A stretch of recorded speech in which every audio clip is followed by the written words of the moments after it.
Good evening, my friends. Israel says the ground force is expanding Gaza operations tonight. Why do you announce it, idiot?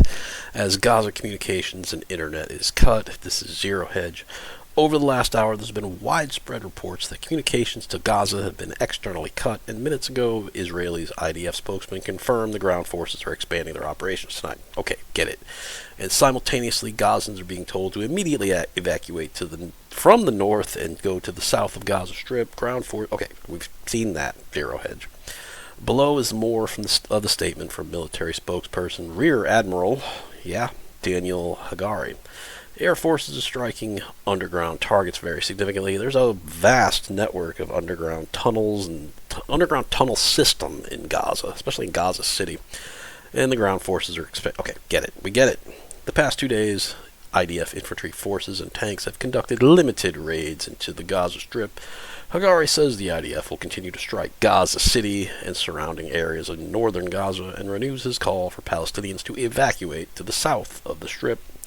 We are prepared to defend in all arenas. We're acting in order to protect the security interests of the State of Israel. Currently, broad swaths of Gaza are without electricity, water, and easily available food or medical supplies. Hospitals say that they're on their last batches of fuel to run generators. Al-Shifa Hospital, Gaza's largest, is being threatened with aerial attack because Hamas has assets underneath that hospital, most likely. It could be a whole military base underneath that hospital. That's the way they roll, my friends. Okay, the Palestinian Communications Company, I don't know why that makes me laugh, has confirmed the cessation of communications and internet services within the Gaza Strip. Is this the "this is it" moment where the world suddenly changes in anticipation of the ground invasion is spooking markets? Markets are closed now, with oil and gold climbing. There were talks of a truce earlier today. I guess not. So let's pop over to Al Jazeera. Looks dark. Looks like something got hit over here to the left. It's really dark. You probably can't see. They're in Istanbul. It used to be Constantinople. I did see some shit getting blown up back here. This is Gaza City. But nothing's really getting blown up right at the moment. So, anyway, we were looking at markets. Dow down 366. This was a shitty week for stocks, by the way. Let's see, go into commodities. Oil up, both Brent and West Texas Intermediate. Under 90 on the WTI. Gold over $2,000 an ounce. It's a very psychological level. Silver, $23 an ounce. Got a ton of physical silver. Copper, usually a red flag when copper's over 3. It is 360. And so this is important, I think. This could be a world changer if this is actually the main thing, because it could drag everybody into the whole conflict, but we shall see. I think Iran's going to be a major player. Again, from Missouri. Let's see what's going on. And I personally would avoid going into big cities if you can at all avoid it, because, my God, you don't know how many sleeper cells we've imported through our open southern border, my friends. So the United States doesn't know who these people are, where they came from, whether or not they're terrorists or not. And they could be operating with impunity in the United States right now, being funded from abroad. That's just what you don't know. And they could be waiting for a moment like this to basically activate. Be very, very careful. Always have an idea of where an alternate exit to any building you are in right now. When they say, 8 million, it's only 8 million people. I don't believe it's fucking 8 million people. I think it's closer to 20 million people. So, Europe, you got the same fucking problem. So, again, you shouldn't have imported all those Middle Eastern Muslims, my friends, to attempt to fix your demographics problem, because you could also have major sleeper cells. Pay very close attention to what's going on around you. You see all these rallies by shitheads in places like New York City, Portland, San Francisco. Get the fuck away from that. So, strikes by Islamists on U.S. bases in Syria and Iraq. Why do we even have bases in Syria and Iraq? Raise fear of escalation. Now, these are military bases, and they were attacked a couple days ago by kamikaze drones and just cheap rockets. And they're basically just testing the defense of these U.S. bases, and I would say the defense failed spectacularly. This wasn't like a legit attack. This is just a test.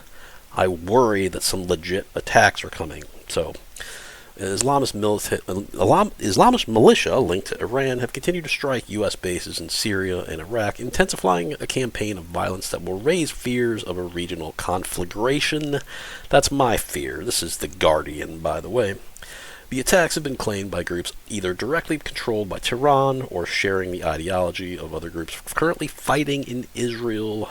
On Thursday, a U.S. base in Karab, Algiers, in Syria was attacked for the second time in 2 days, and a base in western Iraq was also hit. What the fuck is of value in western Iraq that we need a military base there?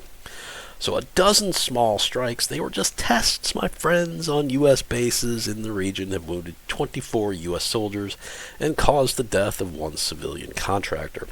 And Washington is rushing anti-missile batteries to the region to protect its principal bases and allies. Well, that's awfully fucking nice of you now. Oh boy, this is what our diversity and inclusion U.S. military gets. You're closing the barn door after the cows are out. Well, I mean, at least it's an attempt. Now, were these soldiers not paying attention? Were they possibly all in their breaking bias, diversity, and inclusion training while the attacks were happening, and no one was checking out the lay of the land? I don't know. I don't know what was going on there. But if you have family members that are stationed in any of these bases, pray for them. I will be praying for all of our troops to make it home and just be safe. Oh boy, so the attacks show Iran has an extensive network of well-armed, aggressive, and well-coordinated proxies across the region, probably across the world. You don't know how many came through the wide-open southern U.S. border, which it established for exactly this scenario. They're currently testing the red lines, but not pushing too hard. They're putting the onus on the United States to respond. So, yeah, they want the United States to respond. So, Israel is the little Satan. Guess who the big Satan is? The United States. So if they can knock Israel down a peg, that would knock the United States down a peg. But if they can directly hit the United States, a la 9/11, they won't use planes this time. But I don't know, maybe attacking cities? I don't know.